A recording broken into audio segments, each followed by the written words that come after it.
Hello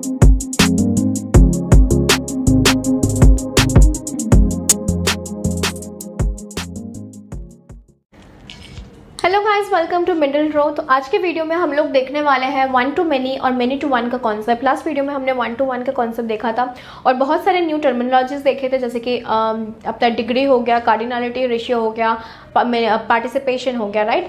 तो इस video में हम लोग देखने वाले हैं मेनी टू वन या वन टू मेनी का सिनेरियो। तो क्वेश्चन सेम ही है लास्ट टाइम की तरह, बस मैंने कुछ माइन्यूट चेंजेस किया है ना। तो each teacher teachers exactly one course, यानी कि ये सेंटेंस तो पहले जैसा ही है, एक टीचर एक कोर्स को पढ़ाएगा। Each course is taught by any number of teacher. अब एक कोर्स जो है वो कितना भी टीचर पढ़ा सकता है। पिछली बार था कि एक कोर्स को एक ही टीचर पढ़ाएगा, पर इस बार मैंने चेंज किया है कि each course is taught by any number of teacher. However newly launched courses are not assigned to any teacher, right. तो एंटिटीज हमारा क्या है यहाँ पे, फिर से एंटिटीज तो हमारे सेम ही है। टीचर कोर्स, रिलेशनशिप क्या है, टीचर्स। कार्डिनलिटी डायग्राम बना लेते हैं हम लोग। सबसे पहले एंटिटी सेट लेते हैं हम टीचर का, फिर लेते हैं हम अपना रिलेशनशिप, उसके बाद लेते हैं हम अपना courses.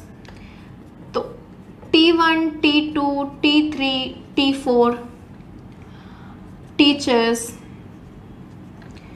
C1, C2, C3, C4, C5, ठीक है। टीचर 1 जो है कोर्स 1 को पढ़ा रहा है, टीचर 2 कोर्स 2 को पढ़ा रहा है, टीचर 3 कोर्स 3 को पढ़ा रहा है और टीचर 4 भी कोर्स 3 को पढ़ा रहा है। क्योंकि एक कोर्स कितने भी टीचर पढ़ा सकते हैं ना। यहाँ पे क्या बोला है, each course is taught by any number of teacher. तो एक कोर्स को कितने भी टीचर पढ़ा सकते हैं, लेकिन एक टीचर सिर्फ एक ही कोर्स पढ़ा सकता है। मतलब अगर मैं इसको अपने DBMS सब्जेक्ट ले लूँ तो मतलब क्या है इसका, कि 2 टीचर्स DBMS को पढ़ा सकते हैं, लेकिन अगर मैं टीचर 3 और टीचर 4 की बात करूँ तो वो लोग सिर्फ DBMS ही पढ़ा सकते हैं। ये लोग C++ और C ये सब नहीं पढ़ा सकते, ठीक है। तो इसका मतलब ये था क्वेश्चन का या एग्जाम्पल का, है ना। और C4 और C5 को कोई टीचर नहीं दिया गया है, इसका मतलब क्या है, ये न्यूली लॉन्च्ड कोर्सेस है। तो अब हम इनका एसोसिएशन निकालते हैं, पार्टिसिपेशन निकालते हैं। तो टीचर का पार्टिसिपेशन क्या है यहाँ पे, T1 एक ही कोर्स के साथ एसोसिएटेड है तो 1 है, T2 का भी 1 है, T3 का भी 1 है, T4 का भी 1 है। C1 की बात करूँ, C1 का यहाँ पे पार्टिसिपेशन कितना है, C1 का पार्टिसिपेशन 1 है, C2 का पार्टिसिपेशन 1 है। पर अगर मैं C3 की बात करूँ तो C3 का पार्टिसिपेशन 2 है, क्योंकि C3 कोर्स के साथ 2 टीचर्स एसोसिएटेड है। T3 भी C3 के साथ एसोसिएटेड है और T4 भी C3 के साथ एसोसिएटेड है। तो यहाँ पे इसकी पार्टिसिपेशन कितनी हो गई, 2 हो गई। और C4 की पार्टिसिपेशन कितनी है, 0 है, क्योंकि कोई भी टीचर उसको साइन नहीं है। C5 की पार्टिसिपेशन कितनी है, वो भी 0 है, क्योंकि कोई और टीचर C5 के लिए भी एसोसिएटेड नहीं है। तो इसका मिनिमम कितना है। अब बताओ डिग्री क्या होगी, इसकी डिग्री क्या होगी। डिग्री मतलब number of entities present. Number of entities तो 2 ही है हमारे पास, टीचर और कोर्स। अब बताओ यहाँ पे कार्डिनलिटी रेशियो की बात करते हैं हम। कार्डिनलिटी रेशियो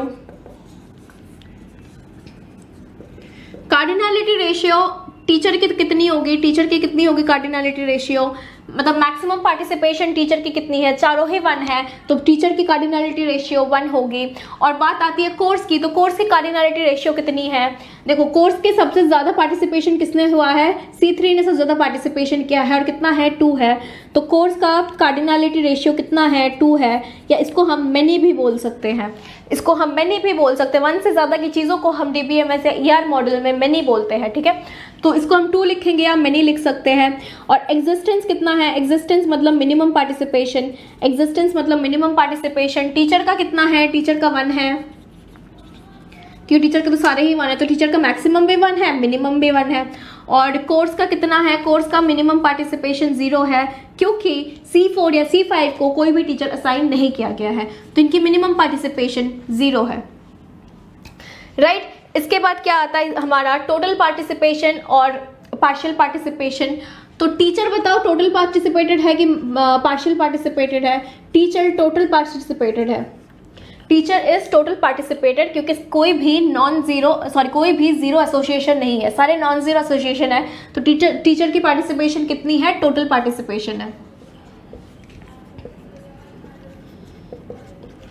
और वही कोर्स की पार्टिसिपेशन की अगर मैं बात करूं तो कोर्स की पार्टिसिपेशन क्या है, कोर्स की पार्टिसिपेशन हमारी पार्शियल पार्टिसिपेशन है। क्यों पार्शियल पार्टिसिपेशन है?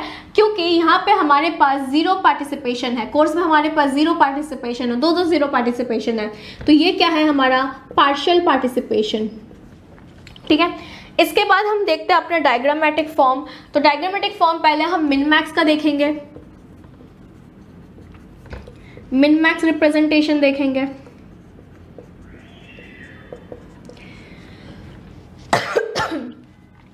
मिन मैक्स रिप्रेजेंटेशन में क्या करना होता है? कुछ नहीं, पहले एंटिटीज बना दो। टीचर लिख दिया मैंने, रिलेशनशिप बना दिया टीचर्स, दूसरा एंटिटी बना दिया कोर्स, अब इनको कर दिया मैंने कनेक्ट, और इसमें मुझे इसका मिनिमम और मैक्सिमम पार्टिसिपेशन लिखना है टीचर का। तो मिनिमम पार्टिसिपेशन टीचर का कितना है? 1 है। मैक्सिमम पार्टिसिपेशन कितना है? 1 है। Very good. अब कोर्स का मिनिमम पार्टिसिपेशन कितना है? 0 है। और मैक्सिमम पार्टिसिपेशन कितना है? मैक्सिमम पार्टिसिपेशन 2 है, पर उसको हम मैनी लिखेंगे तो उसको हम m से डिनोट करेंगे, राइट।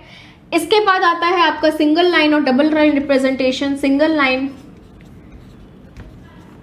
और double line representation.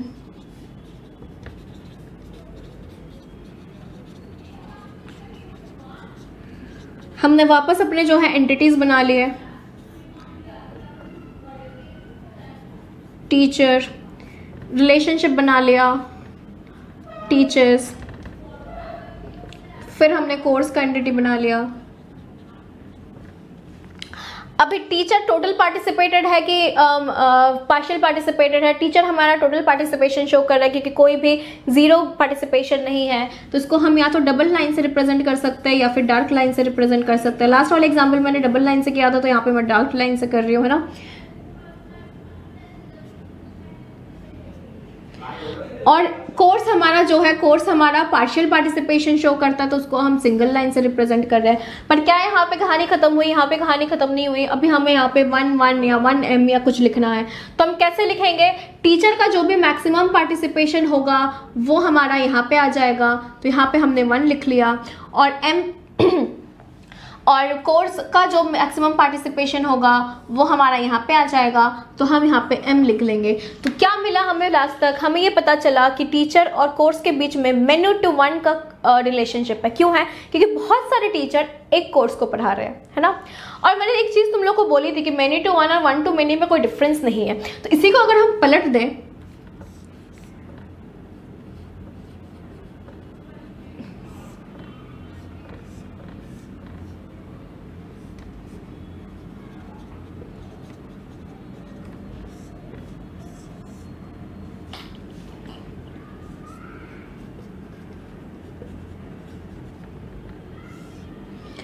course assigned to teacher, many courses, sorry, 1 course is assigned to many teacher। तो ये दोनों चीज़ें हैं तो सेम, पर इसको मैंने many to 1 के फॉर्म में लिखा है और इसको मैंने 1 to many के फॉर्म में लिखा है, ठीक है।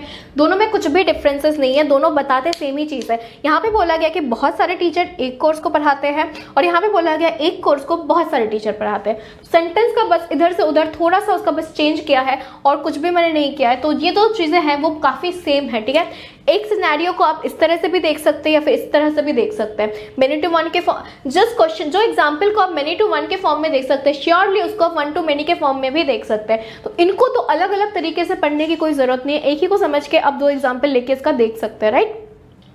तो गाइज 1 to many और many to 1 के लिए इतना ही था। नेक्स्ट वीडियो में हम लोग देखने वाले हैं many to many relationship. Thank you.